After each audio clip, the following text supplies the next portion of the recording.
um,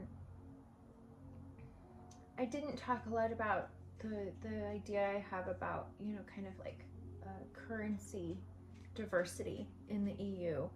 And it's really not in this reading.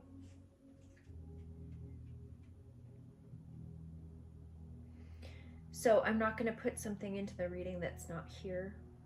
But what I will say as a pin for the future is that it's important to remember what happens to your economy if something happened, for the EU. If something happens to the EU as a political body, all of the economies within the EU suffer the consequences of that because they all share the euro. And while that is interesting as a trade mechanism against other large currency forms like the dollar and the pound, it the one thing that you have to remember is that those are not coalitions of multiple individual sovereign nations. That is the big difference when you are talking about a competitive market, because all of those countries become compromised as a result of something that happens to the EU.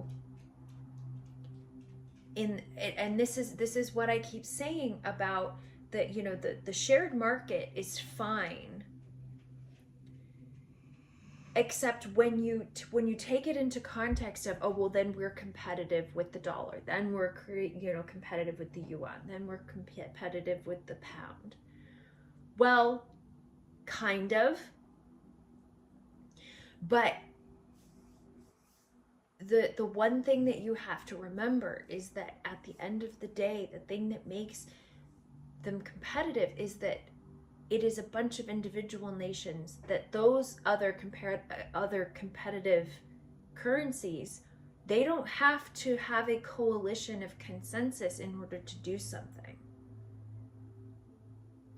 That's the major difference. And that's where the bureaucracy of the EU with regards to the euro is going to become a problem, is that when you have the UK intent on trying to cause problems for the euro and the EU, the UK was never bought into the EU really ever.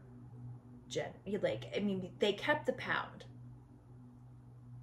And that tells you what you need to know about the UK's loyalty regarding the EU, and they were the first ones to leave, right?